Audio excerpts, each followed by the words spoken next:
आदरणीय आदरणीय शिवसेनेचे पक्षप्रमुख उद्धवजी ठाकरे, पुण्याचे संपर्क प्रमुख सचिन भाऊ वाहीर, आदित्य शिरोडकर, पुण्यातले सर्व शिवसेनेचे पदाधिकारी आणि ज्यांच्या स्वागतासाठी आपण इथे उपस्थित आहोत असे वसंत तात्या मोरे, खूप दिवसांनी भरपूर पाऊस सुद्धा झाला आणि वसंतही फुललाय.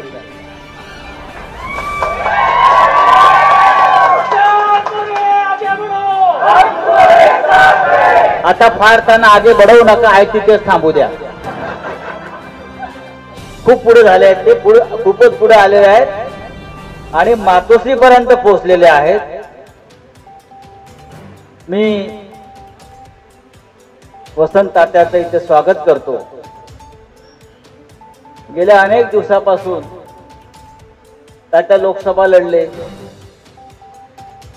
तात्या पुढे काय करणार, पण तात्याचं शेवटचं डेस्टिनेशन हे मातोश्रीच असणार याची मला खात्री होती. कारण तात्याची सुरुवात शिवसेनेतून झालेली आहे. तात्या हे अधेमध्ये कुठेही इकडे तिकडे गेले असले तरी तात्या हे मूळचा शिवसैनिक आहे आणि तो शिवसैनिक म्हणून शेवटी या मातोश्रीच्या मंदिरामध्ये दाखल झालेला आहे. माननीय उद्धवजींनी त्यांना आशीर्वाद दिलेले आहेत. शिवसेना परिवारात ते सामील झालेले आहेत. तात्या शिवसेनेमध्ये आल्यामुळं नक्कीच पुणे, खडकवासला, आसपासच्या सगळ्या परिसरामध्ये शिवसेनेची ताकद वाढणार आहे. माननीय उद्धवजींना एक चांगला मजबूत असा कार्यकर्ता शिवसैनिक मिळालेला आहे आणि आपण सगळ्यांनी मिळून पुण्यातली शिवसेना ही अधिक पुढे नेऊया. तात्यांबरोबर त्यांचे असंख्य कार्यकर्ते आलेले आहेत, अनेक पदाधिकारी आलेले आहेत आणि त्या सगळ्यांना शिवसेनेच्या परिवारामध्ये सामील करून घेताना आम्हाला आनंद होतो आहे. आपण सगळे स्वगृही परतलेला आहात असं मी मानतो.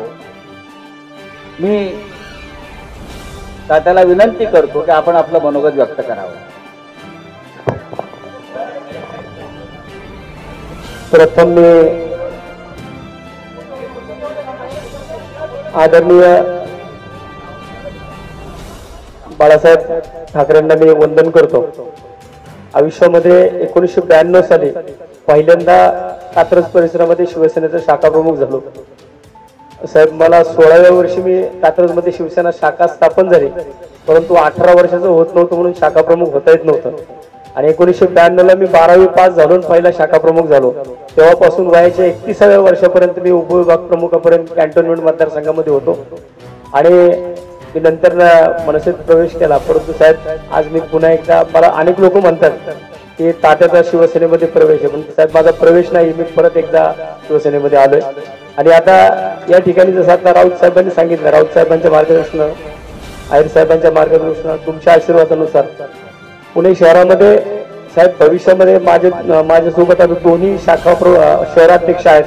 संपूर्ण नगरसेवक गेली 15 वर्ष सातत्याने मी महानगरपालिकेमध्ये असल्यामुळं शहराचा विरोधी पक्षनेता होतो. प्रशासनासोबत माझं अतिशय चांगलं काम आहे आणि भविष्यामध्ये या 10 नगरसेवकांचे साहेब भविष्यात आपल्याला मिनिमम आतापर्यंत जेवढे नगरसेवक नव्हते 25 पेक्षा जास्त नगरसेवक त्या पुणे महानगरपालिकेमध्ये आम्ही सर्वजण मिळून शहरामध्ये एक ताकद उभी करू एवढं आज सांगतो. आणि आपण मला या ठिकाणी पुन्हा एकदा शिवसेनेमध्ये बोलवलं. माझे जवळजवळ 17 शाखाध्यक्ष, 5 उपविभागाध्यक्ष, 1 शहराध्यक्ष, 2 सचिव, महिला आघाडीच्या 5 शाखाध्यक्ष यांच्या सर्वांचं मी आज या ठिकाणी जे पदावरती होते 12 मार्चला ज्या दिवशी मी महाराष्ट्र नवनिर्माण सेनेचा राजीनामा दिला त्याच दिवशी या सर्व लोकांनी माझ्यासोबत पक्षाचा राजीनामा दिला आणि आज आम्ही सर्वजण परत एकदा स्वगृही परतलोय आणि आपण मला या ठिकाणी माझ्या सर्व कार्यकर्त्यांचं सामावून घेतलं त्याबद्दल मी मनापासून आपल्या सर्वांना धन्यवाद. जय हिंद, जय महाराष्ट्र.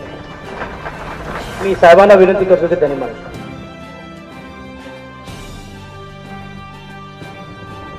तुम्ही सर्व पहिले शिवसैनिक म्हटल्यानंतर सुरुवात काय करू बोलायला.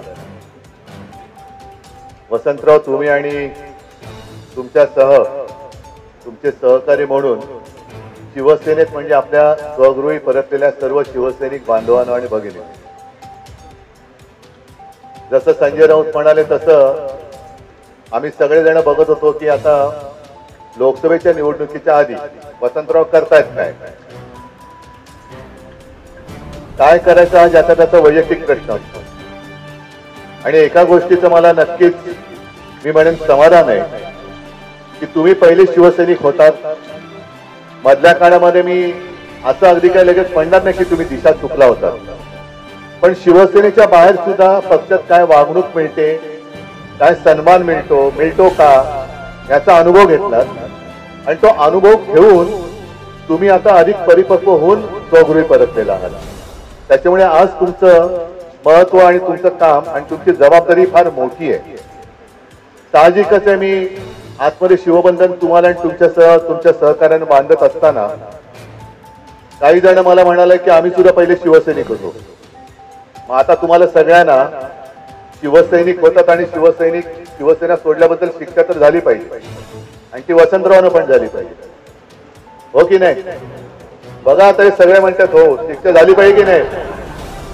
अरे हो की नाही, तुम्हाला पण मिळणार शिक्षा. आणि शिक्षा हीच आहे की पूर्वीपेक्षा कित्येक पटीने मला पुण्यामध्ये शिवसेना वाढवून पाहिजे. ही वाढवण्याची जबाबदारी ही. शिक्षा हा गमतीशीर शब्द आहे, तो तसा या अर्थाने घेऊ नका, पण ही जबाबदारी म्हणून घ्या. कारण जरी पुण्यातनं तुम्ही आला असलात तरी गेल्या कालच्या लोकसभा निवडणुकीने महाराष्ट्राने नाही म्हटलं तरी देशाला एक दिशा दाखवलेली. जी लोकशाही आपली धोक्यात आणली होती, संविधान धोक्यात आणलं होतं, त्या संविधानाचा रक्षक म्हणून शिवरायाचा महाराष्ट्र पुढे सरसावला. आणि आपण जे नेहमी म्हणतो की महाराष्ट्र हा देशाला दिशा दाखवत आलेला आहे, ती दिशा महाराष्ट्राने दाखवली. आता ती होती ही लोकशाहीची आणि देशाच्या संविधानाच्या रक्षणाची होती. ती होणार आहे की गद्दारी, खोकेबाजी आणि लाचारीच्या विरुद्धची लढाई होणार आहे. महाराष्ट्राच्या अस्मितेच्या अस्तित्वाची लढाई होणार आहे. आणि पुणे म्हटल्यानंतर पुणे क्रांतिकारक, विचारवंत हे सगळ्यांचं विद्येचं माहेरघर आहे. त्याच्यामुळे पुणे हे उद्याच्या सत्ता बदलाचं केंद्र असलं पाहिजे. आणि पहिला सत्ता बदलाचा जो काही पाया आहे किंवा खडकवासल्यातनं आणणं म्हटल्यानंतर खडक आहे, तो पुण्यातून सुरुवात झाली पाहिजे. आणि लवकरात लवकर, कारण मी सुद्धा बरेच दिवसात पुण्यात आलेलो नाही, मध्ये लोकसभेच्या निमित्ताने आलो होतो, तुमच्या तिथे आलो होतो वारजाला, पण खडकवासला सुद्धा खडकवासला. पण आता येईन तो माझ्या शिवसैनिकांचा मेळावा घ्यायला, शिवसैनिकांचा. आणि त्यावेळेला शहरातली संपूर्ण आपले कार्यकर्ते सगळे शिवसैनिक हे एकत्र बोलवा. सगळ्यांसमोर मला यायचंच आहे, सगळ्यांच्या भेटीला यायचंच आहे. पण तूर्त वसंतराव, तुम्हाला आणि तुमच्या सगळ्या सहकार्यांना शिवसेनेत पुन्हा सामावून घेताना मला नक्कीच आनंद होतोय. आणि तुमच्या माध्यमातून शिवसेना ही आणखी कित्येक पावलं पुण्यामध्ये पुढे जाईल. आणि तो जो एक काळ होता, पुण्यात एका काळी आपले शिवसेनेचे 5 आमदार होते, 5 आमदार होते आपले शिवसेनेचे. तो काळ पुन्हा आणायचा मला. पुन्हा पूर्णपणे शिवसेना आणि भगवामय करायचं आहे. आणि तो भगवा तुम्ही सगळे मिळून तिकडे फडकाल ही खात्री बाळगतो. शुभेच्छा देतो. जय हिंद, जय महाराष्ट्र. धन्यवाद.